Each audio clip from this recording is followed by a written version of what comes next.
สบายดีตอนสวยเดี๋ยวนี้พวกเขาสิพากันออกมากินอาหารเช้ามื้อนี้ก็ได้มาแล้วกันกับไปดิแขกจากเมืองเฟรชโนเด้อมื้อนี้สิออกมาเจอกันกับมักกินแซ่บเพราะว่าพวกเขานัดกันสิออกมากินอยู่ห้านกอกๆอันนี้สิเป็นรถของมอดเพิ่นมาฮอดก่อนอันนั้นสิเป็นรถของเฮาไปแบบนี้เอา หากิน หากินอาหารเช้าเนาะ เออ อาหารเช้าครับแต่ว่าเดี๋ยวนี้ตอนสวย โอ้นี่แหละมาอยู่ลาวเนาะ เออ สงสัยคนเฮาแต่ละมื้อบีซี่น้ำนั่นน้ำนี่หลายลืมกินข้าวเช้า แม่นแล้ว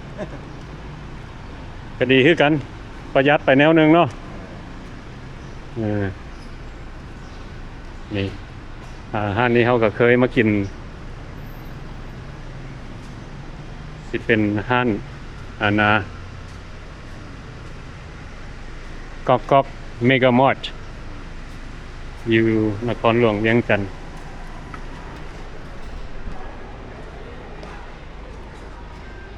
เข้ามาทมิตรนี่เป็นห้านไทยสตรีทฟู้ดแม่นบ่อยากกินยังแขกเอามียังก่อนนี่ วาซาบิมันเป็นนมวัวน มจืด เป็นนมงัวสดๆเลย โอ้ พี่ออกจากมาตะงัวมาเนี่ย มันไม่ได้กินดนแล้วได้เขานมงัวน่ะthat's good เนาะขอบใจเด้อ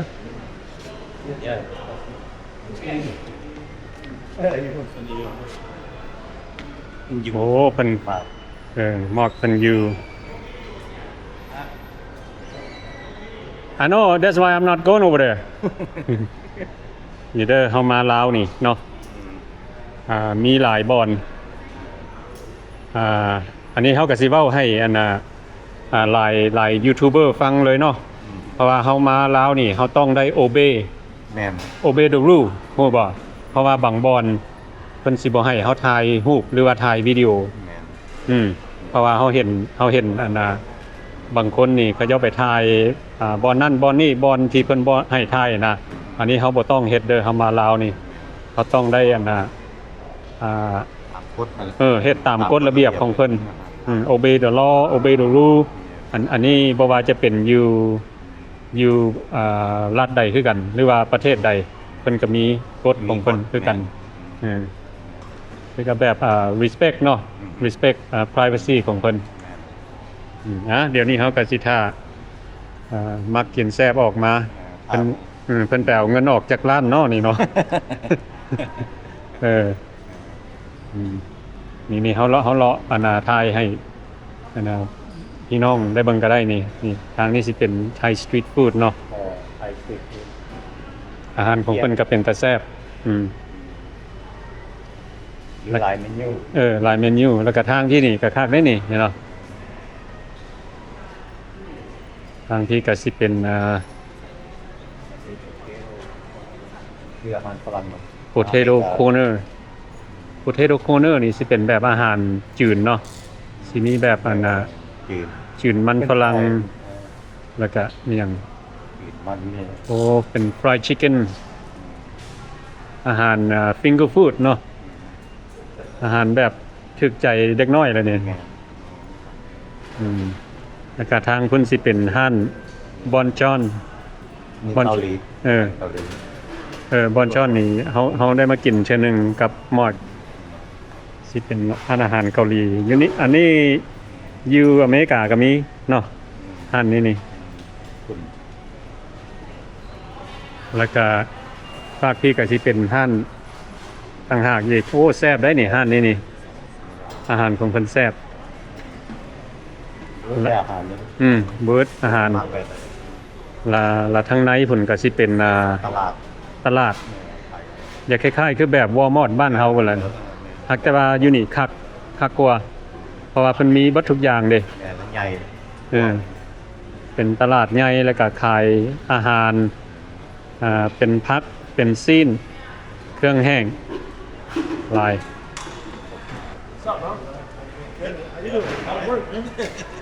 Okay. Okay? Yeah.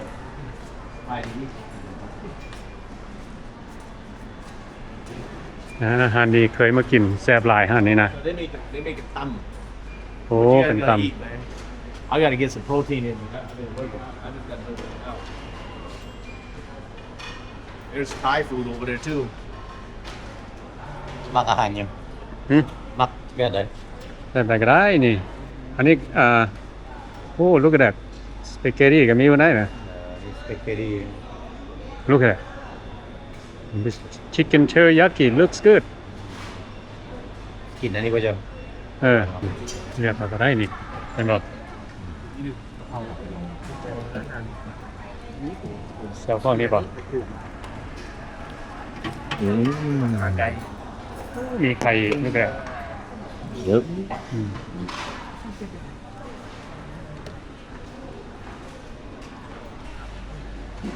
You gonna get this Whatever that is. โอ้ลาบได้นี่เฮ้ย That's ลาบ อย่าผสม เป็นเนาะ ผสมมีลาบมีปลา Is that what it says? Pasomba. อ่านได้บ่แขก รสจัด โอ้ บ่ได้หวาน อ่านลาวได้นี่โชคดีเว้ย ข้าวราดหน้าห้องข้าวราดหน้า เขาราดหน้า Di ba? โอ้เป็นตาแซ่บเลยนะนี่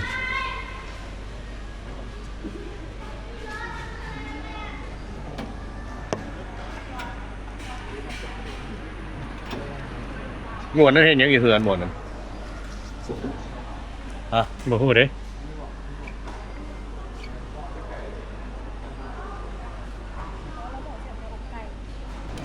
สบายดี อันตำบักหุ่งเฮามาเอาอยู่บ่อนนี่เนาะอันโอ้บ่อนนี้เป็นเอสเปรสโซ่เลย มีเครื่องครบ มองทอดแบบไหนตัวนี่ อ่า เป็นของ เพิ่นว่าเอาธรรมดาว่าซั่นบ่เผ็ดปานใดเครื่องกลางว่าซั่น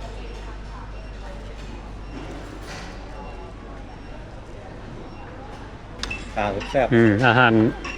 ารนี่เฮาเลือกเอาได้3อย่างสำหรับเฮานี่เฮาเอาแต่2เนาะ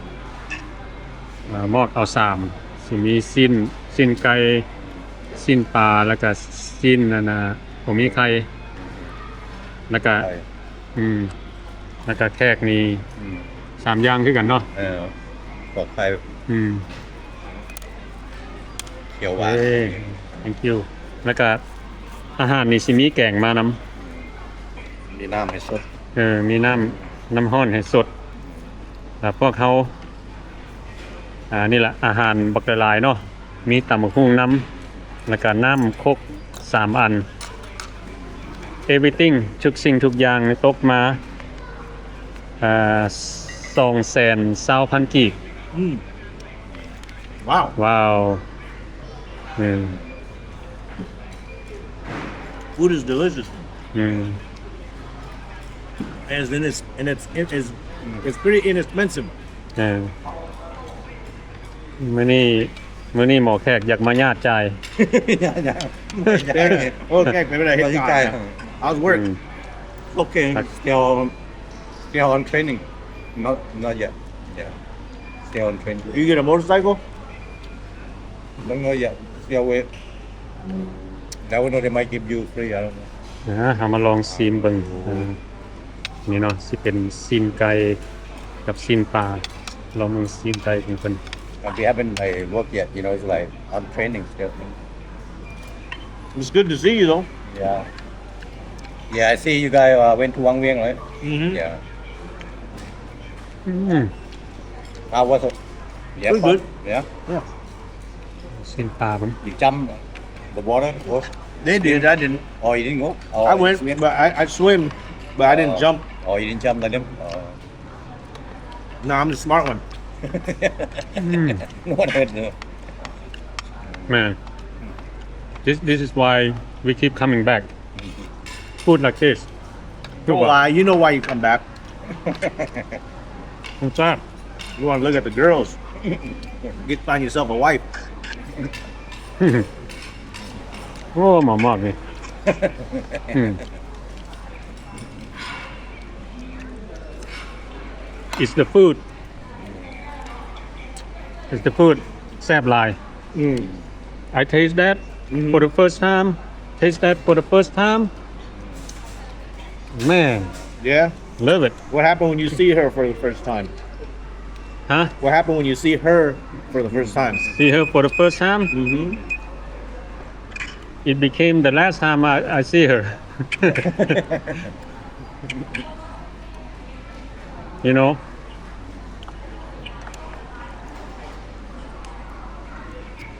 บ่หยอกซื่อๆอืม I know. My เพราะว่า mom wants to จนหลายเขาบ่จนหลาย you know they're not interested in คนบ้านนอกเด้เนาะ เห็นว่าคนบ้านนอก บ่อยาก ขนาดหมู่ยังบอกเขาเอ้ยตัวคือบ่เปลี่ยนชื่อซะเปลี่ยนบ่ต้องใส่คนบ้านนอก ผู้สาวเขาบ่มักขนาดแต่ยาแล้วเนาะชื่อเขาตั้งแบบนี้ได้ว่านะเป็นยังไงมอบ Good. 45,000 right? คันใส่ไข่แล้วก็ 10,000 เป็น 55,000. That's a lot of food. 55,000 Man that's a good deal Yeah. And it's clean. Man นี่แหละ And you're in an air-conditioned environment. Yep เนาะ Don't get me wrong. Out there is good. But air conditioning, right now in this car weather, It's good Yep คักหลาย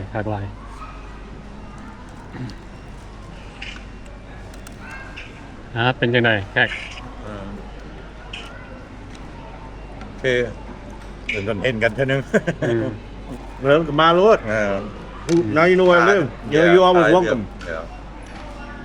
เห็นเรียบ นั่น ยาม เนาะ พักกันมาเล่นกัน มี ช่วง มัน นี้ ยามกันนั่นนะ ช่วงนี้แขกก็ได้เวียกใหม่เนาะเริ่มเฮ็ดเวียกกำลังเทรนนิ่งว่าซั่น กำลังเป็น อืม ไปเฮ็ดไปแล้วดีคนบ่มีเวียกเฮ็ด Man, นี่น้องเนี่ย Yeah ดีคนกระจายเงินมันบอก I mean no matter where you live you got to have a job ต้องมี you got to have income อย่าต้องมีอินคัม อืม ยืนต้องกินต้องใส่เลยเพราะว่ารายจ่าย whether it's a little or a lot, you gotta have income. Yeah you have Yep and then คันเฮาได้ income มาแล้วเฮาก็ต้อง Yeah ต้อง อ่า ประหยัดต้องนั่นแหละ Yeah เรื่อง จ่ายอย่าง ต้องได้ฮู้จักจ่ายเนาะ จ่ายคุ้มควรบ่ได้ลักษณะ จ่ายเกิน income เฮามันก็บ่ได้ ก็จ่าย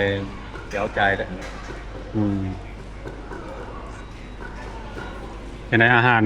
อันเนาะพวกห้ามบ่ได้มากินอยู่กอกๆนี่ first time แซ่บอาหารแซ่บ แซ่บบ่ อาหารบ้านเราแซ่บ โอ้ ได้เนาะ อาหารบ้านเราแซ่บอยู่แล้ว ยี่ลาวนี่ไปกินอยู่ท่านใดก็แซ่บเนาะ ผู้ใดมามีแต่แซ่บบ้านเราบ่อึดมักแบบใด มึงดูตำคงเฮายังบ่ได้ลองนี่สิแซ่บบ่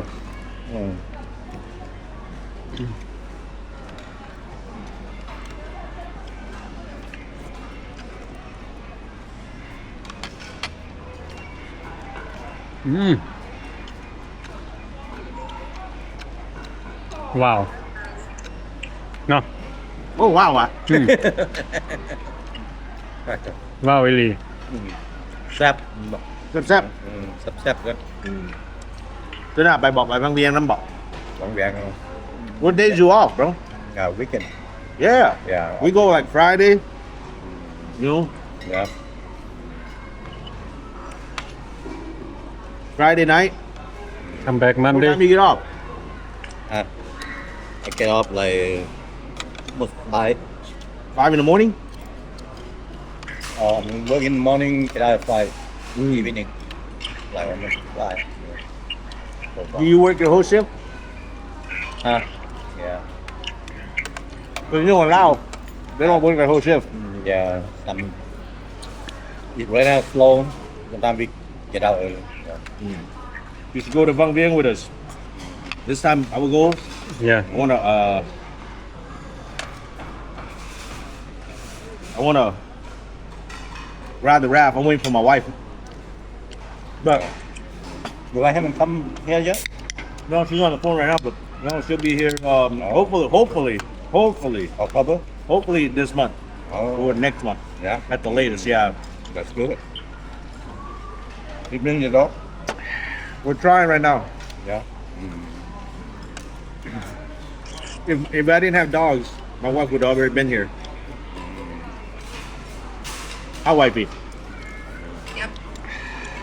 In a heartbeat. See, I eat lunch, I eat breakfast, I eat dinner. She eat with me. Hey,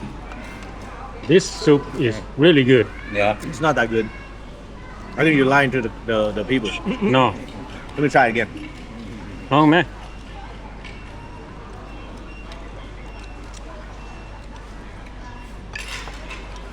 แกงจะเศร้า It's good. I'm just messing with you, man. อือฮึ It's very good. Yeah. This is me hang กินอันนี้ Yeah. เนาะกินอันนี้มีแฮง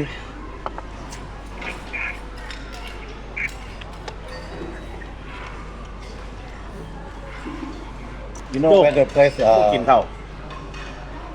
เป็นตาเพราะว่าเด็กได้เป็นตา reading class they sell right They might sell it here. We could check it out. or near to they เนี่ย have เขามีหลายอยู่นี่ Yeah, ยีลาวนี่มีหลายเป็นขาย yeah I need to find one my eyesight is very bad you know I need reading classes Yeah. มองหาก็ซื้อ like what 2 days ago 60 บาทเขาขาย 75,000 ถ้าเขายางขึ้นไปเขาบอกว่าเจ้าบุจือไปซื้อ3อันนั้นเจ้ามีแต่อัน 55,000 แล้วจะโอเคไปด้วย where you buy it ตลาดมืด oh ทางยูแถวนี้ก็มีเบิ่งเขาเบิ่งซอกแถวนี้ได้แค่เลยเถอะ yeah ก็ขายไปเลย except for Dorito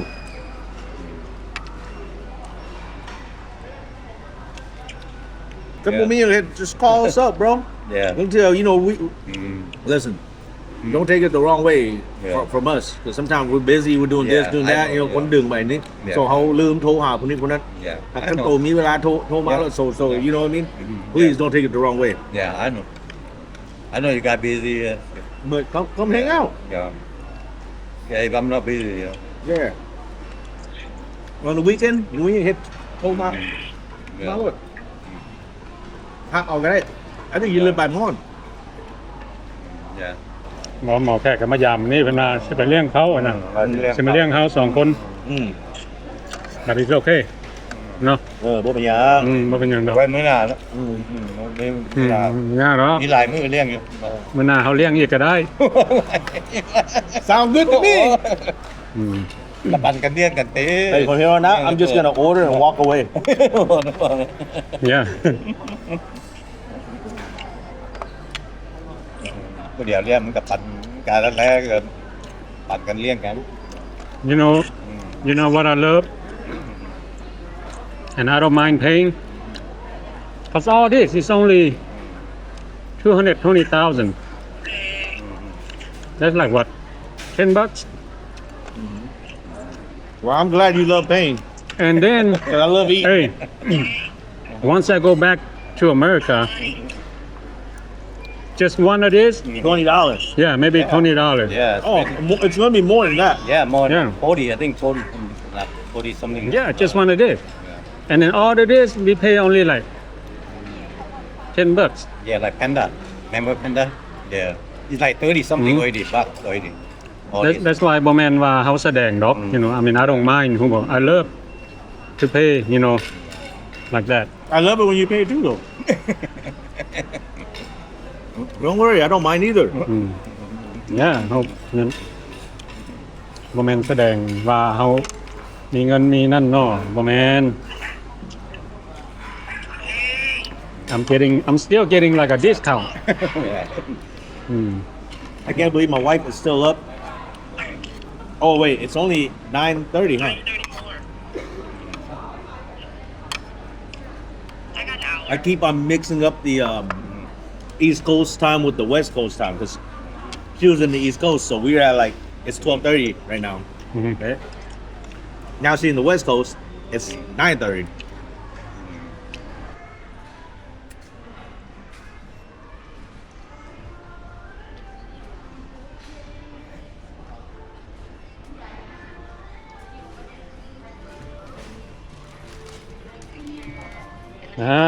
ได้แล้ว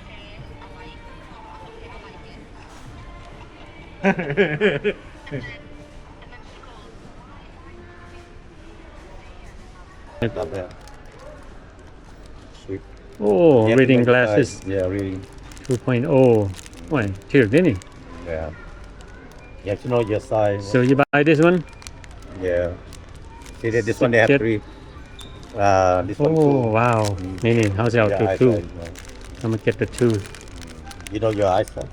number? yeah Yeah. reading glasses โอ้ตัวนี้มันเป็นโอ้ different way oh you got the 3 right here Ah. that's a 3 if you need it No, I don't need the 3. I need like 2.5. But they have only 2. 5เนาะ Yeah. The 1.3. See this one 1.5. 2.0. I need 2.5. They don't have 2.5. I don't know they have in here. นี่เด้อคันผู้ใดต้องการ reading glasses เนาะ 2.5, yeah. ตัวนี้ 17,000 This one, นี่ sunglasses มันก็มีนี่ yeah. บ่แม่น Ray-Ban พวกนี้ Right, man. 23,000 for sunglasses โอ้คักเสยเลยนี่ Yeah. ใส่กันเว้ย ห่วย$1 why not right Mm-hmm. Not that bad, yeah. You wear, yeah. Nice. Yeah. โอ้คักได้นี่ Yeah. Oh, it's good. Yeah. อือ Yeah, ขี่รถแบบพี่ฝุ่นบ่เข้าตานะ yeah โอ้ว่ะ Yeah, it's nice. oh I'm gonna get one Yeah.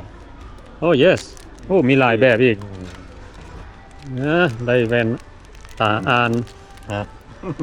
ได้แว่นตาอ่านกับ sunglasses แล้วก็ได้เจียห้องน้ำ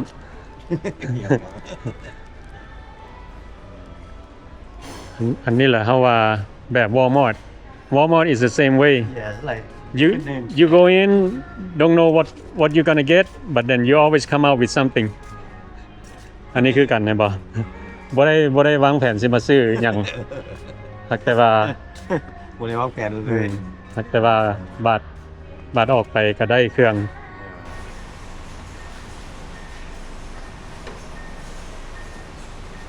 มื้อนี้ก็ได้พากันออกมากินอาหารสวยอยู่หันครบอาหารของเพิ่นแซ่บหลายเนาะมานํกันกับหมอดกับแขกกินอาหารแล้วพวกเขาก็ได้ไปย่างเลาะตลาดแล้วก็ได้ซื้อบางสิ่งบางอย่างเนาะวันนี้ก็สิได้กลับละโอเคแล้วก็เป็นยังไงก็ขอบใจเบิดทุกคนที่เข้ามาเบิ่งวิดีโอของเรา